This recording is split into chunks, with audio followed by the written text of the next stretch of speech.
Olá, meu amigo, minha amiga, bem-vindos a mais um Portal do José. Hoje é ao ar livre, estou em São Paulo, não estou no Rio de Janeiro, então vai ter barulhos aqui, mas vamos continuar aqui porque esse nosso contato diário é muito importante para que a gente consiga cada vez mais colocar lupas sobre problemas que nos afligem, né? Você que está chegando agora, sua inscrição é muito importante. Venha fazer parte aqui dos nossos papos, né?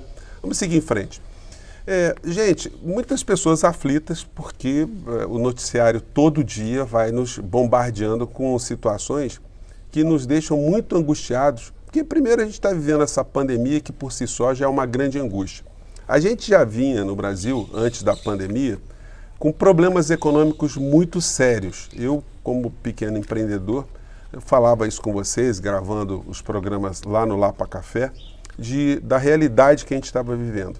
Eu tive que fechar a empresa, assim como muita gente teve que fazer isso no Brasil, e a gente percebe que o governo não teve nenhum tipo de percepção do que estava acontecendo, e agora tentando dar algum tipo de auxílio quando nós estamos nessa situação, fica tudo muito mais complicado.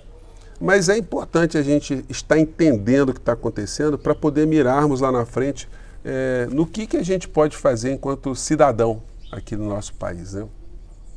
Muita gente vendo as matérias que o presidente da República está circulando por alguns lugares e junta gente pra caramba, e as pesquisas indicam que nesses locais onde os programas sociais estão atuando, que a popularidade dele está muito boa, então isso causa assim, um desespero, né, da gente, porque isso anuncia que se isso continuar, e se eventualmente ele tiver um sucesso eleitoral mais à frente, a gente vai viver mais 4 anos de total desespero em relação à nossa sanidade.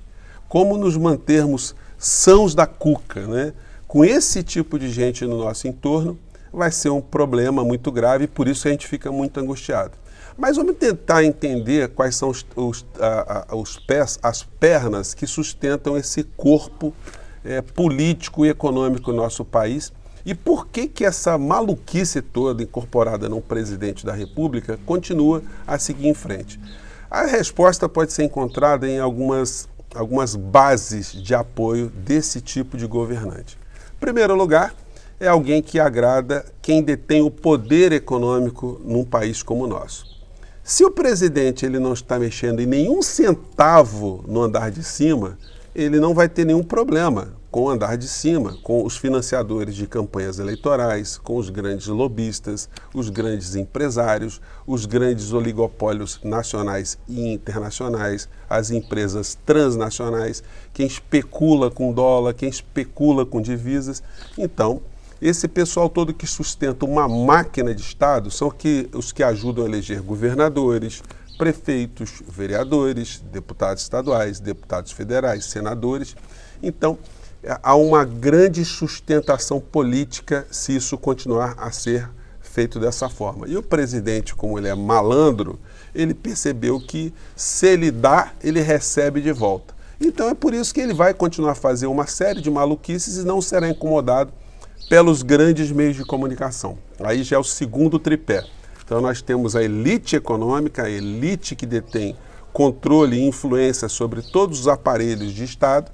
Você tem os grandes meios de comunicação, que em regra são empresas privadas que visam lucro e que, enquanto esse presidente não estiver atacando seus interesses diretos ou indiretos, ele também vai ser preservado. Os meios de comunicação farão matérias críticas para mostrar que são meios independentes, que estão informando a população.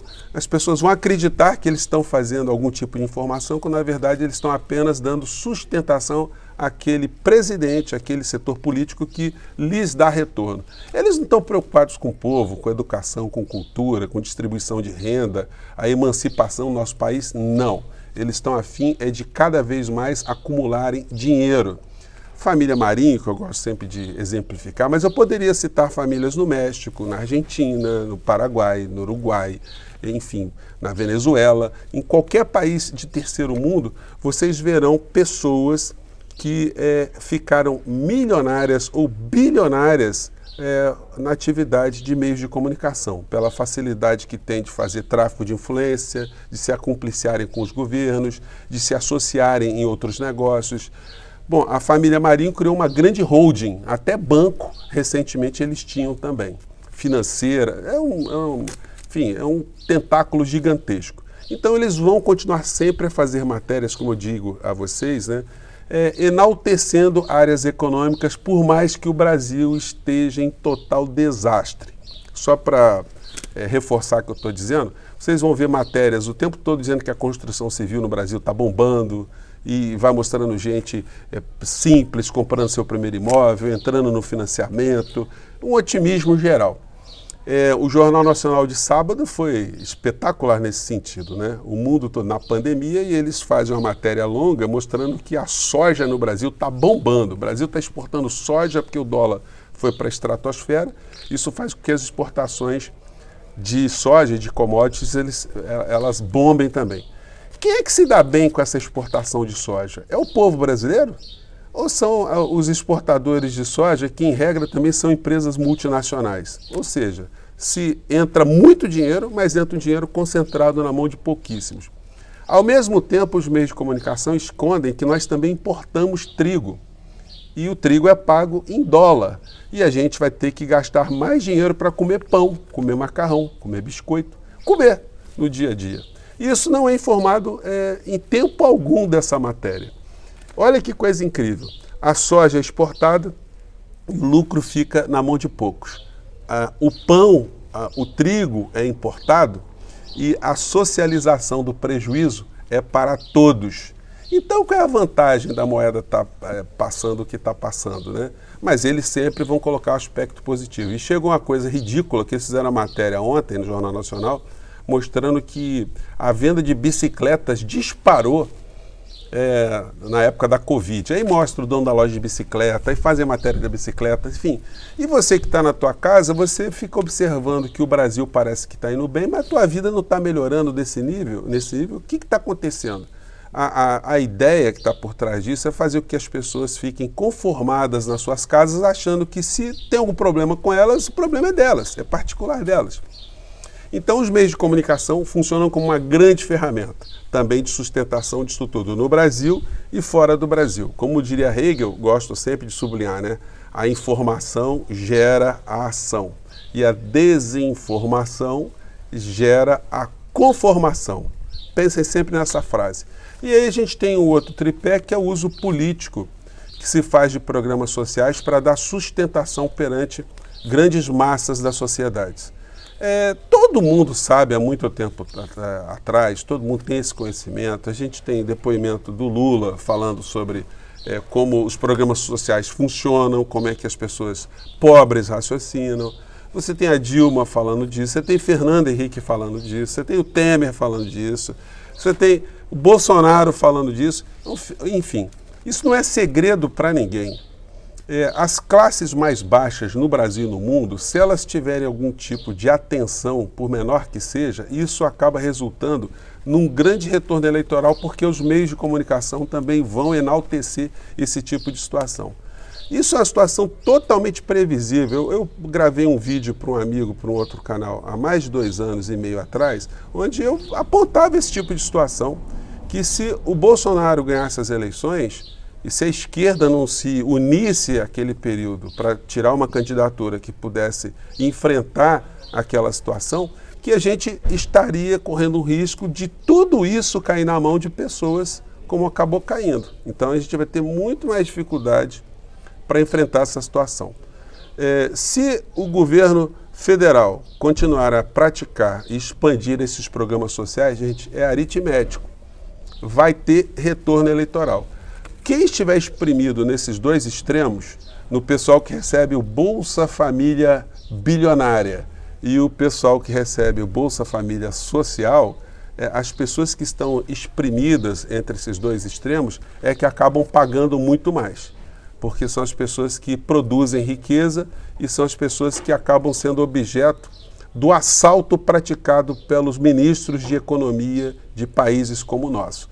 que são testas de ferro do grande interesse internacional em países como o nosso, como é o caso de Paulo Guedes, que acabou de colocar um banqueiro também para ser o presidente do Banco do Brasil. E aí, gente, algumas pessoas têm até pudor de criticar esse tipo de situação, né? Ah, um banqueiro foi colocado no Banco do Brasil. Pois é, mas banqueiros têm sido colocados à frente de instituições brasileiras, como o Banco Central, há décadas, inclusive em governos de esquerda. E aí a gente tem que fazer a autocrítica desse tipo de situação. Se esse tipo de modelo estrutural de dominação econômica, se isso foi enfrentado seriamente aqui no nosso país. Como nós estamos vendo, os programas sociais, que foram a grande ferramenta nos governos de esquerda, serão também grandes ferramentas nos governos de direita. E aí a gente não pode cobrar do cidadão que ele tenha algum tipo de fidelidade eleitoral. Isso é uma visão romântica, uma visão distorcida, é uma visão que supervaloriza a intuição das pessoas mais pobres e desvaloriza a percepção política, a percepção realista que eles têm do mundo concreto e que a gente não pode nem condenar. Como é que você vai condenar uma pessoa de estar devolvendo em voto um benefício que ela está recebendo se ela não tem percepção, não tem educação, não tem estrutura para entender como é que funcionam essas situações todas, né? Então, nós teremos esse tripé.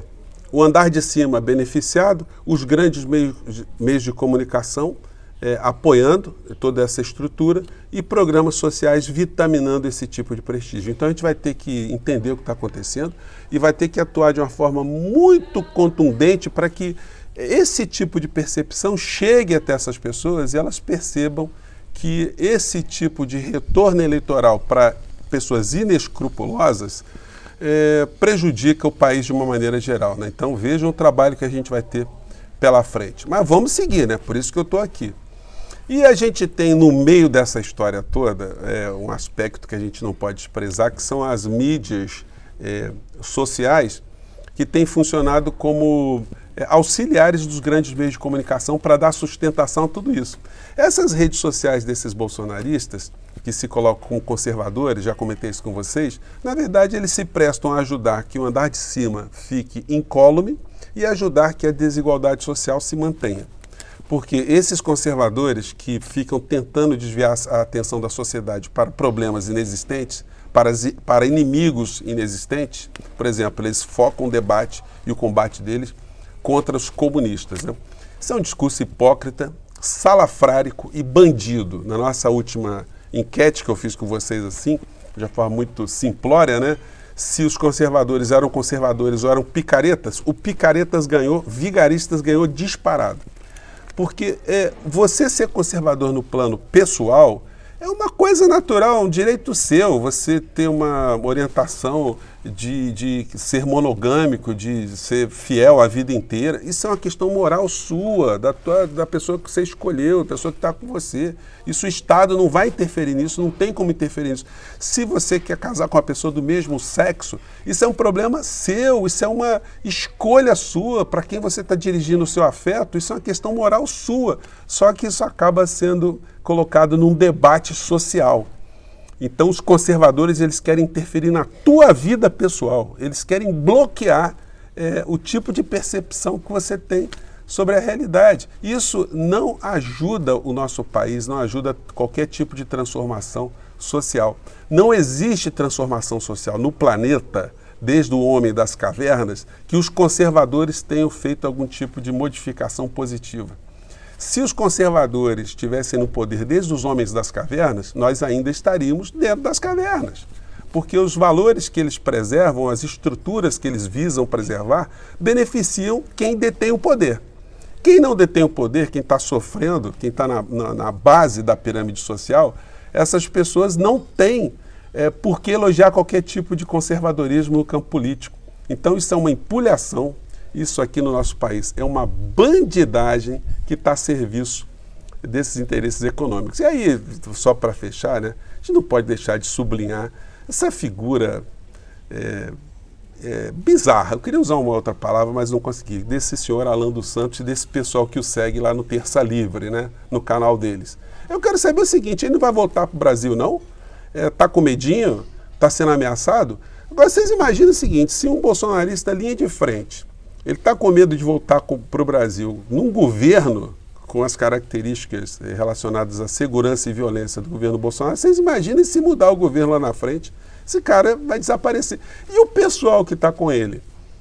Esse pessoal aí, como é que vai ser esse negócio deles terem dito que a embaixada da China, da Coreia do Norte estão com maleta de espionagem? Vão ficar calados? Não vão fazer nada? Não vão fazer nenhum tipo de denúncia? Não vão se movimentar? Não vão fazer nenhuma manifestação? Eles sabem, gente, que isso tudo é uma patifaria, que isso tudo é uma loucura, que isso é coisa de cabeça de débil mental a serviço de interesses não confessáveis.